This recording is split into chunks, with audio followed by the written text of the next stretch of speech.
those people who really work and really want it, then you've got something.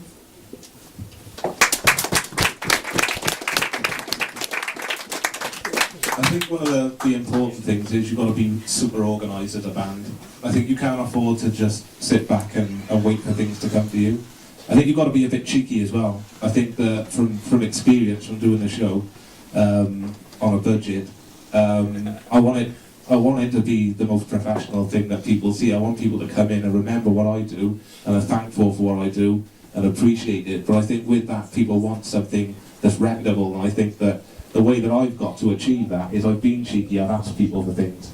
I've asked for things for free, and I've been given things for free. And just little token things like we give away plectrums now on the show for when guests come in, and we just say thanks for coming in. Have one of these each. I didn't pay a single penny for those. Completely and utterly blagged those plectrums, but you've got to do it. You know, if you want t-shirts, ask for the t-shirts. You know, tell to the company that you're going to be advertising them as well as yourselves. You're going to be touring all over the place. There's nothing wrong with doing that. Don't be shy, because you know at the end of the day it's going to help you advance. Be organised, be cheeky, and be accessible. I think that's the most important thing. You make yourself accessible to people. If I need you to come in on my show 7 to 9 on a Thursday night, get yourselves there, because at the end of the day you might be on my show 1 minute, you might be on Jen's show the next minute. You know, it's just as simple as that. You know, I think making yourself accessible is important. Get yourself listened to, and then you'll just grow as an artist then.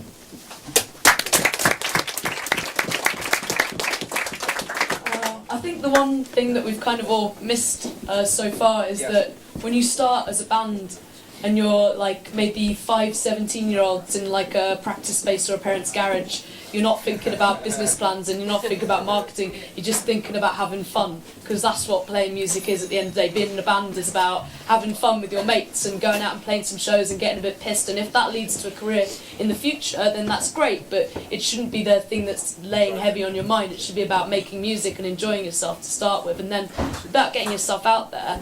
It's like, just go and play some shows and meet some people and talk to people and be friendly, and maybe you get booked to support a band that's come to Newport to do a headline show. Chat to them, be nice and go up, say, hey, do you want a CD? Like, take their email addresses. If they come back, maybe they'll come back and take you on the whole UK tour. Who knows? Go and play as many shows in as many different places. You might lose a bit of money to start, but if you're having a great time, it kind of won't matter so much. And get there, get your merch with your t-shirts and maybe burn some CDRs. They'll cost you like 20 quid to do 100, sell them for like 2-3 quid each, little special covers. People think it's cute, and like people like things like that. You like to have something to hold because it's so easy to just download music.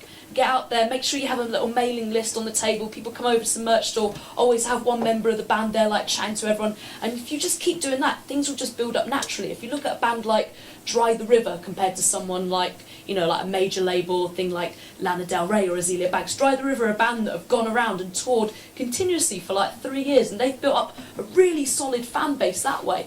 You know, so many people put so much pressure on kind of like having this many likes on Facebook or like that kind of thing. It's so easy to like something, but it's a lot more to go out and buy a ticket. So if you work really hard and you just kind of remember why you're doing it for the start, which is because you love it, then I think you're going to be all right.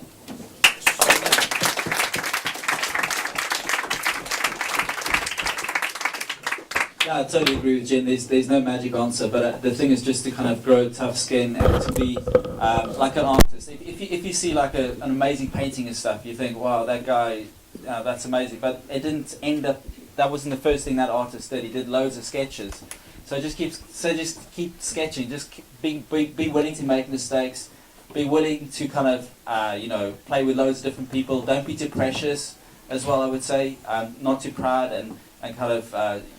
What I said earlier before, don't burn bridges, just kind of go out there, have fun, yeah, and just be willing to kind of go through loads of different incarnations, because it's all about finding yourself as well and putting your imprint on it, because when people see that is the true, that's the kind of, it's got something of you in it, then people are going to believe in as well, because there's a lot of good session musicians out there, but if you want to be a session musician, great, you know, your skill is amazing, that kind of thing. But to be an artist, you've got to be like skillful. But more importantly, people are going to see you in what you're putting forward.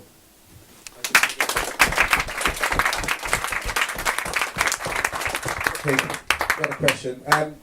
Do you think that it's important for us starting out artists, or artists in general, to go out and listen to a variety of music rather than just listen to a certain type of music they're into, so you get more influences that come across? Because I know a lot of people just tend to listen to the same people that they do, and I like that, so they might say, so I'm going to follow them. Whereas they could be listening to dub, they could be listening to reggae, they could be listening to hip hop, to try and get some different, because there's a lot of cross-genre fusion bands, like Tim mentioned, that have gone on to do great things because they brought in different styles. Do you think that is something that the generation, that they need to go out and experience? I'll pass that to Jen and everyone else can have an answer.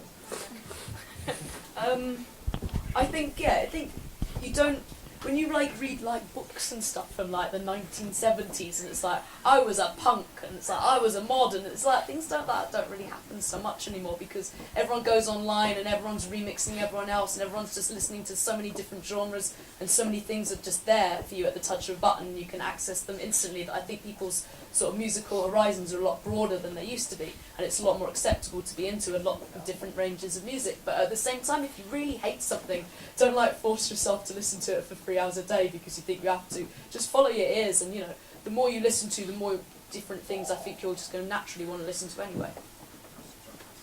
Can I do it next? Because then I can get it over with. Okay. Yeah, just again, I'm going to keep saying the same thing all the time. It's about finding who you are, kind of thing. So I think sometimes teenagers, younger and all that kind of stuff, you kind of people feel pressured by other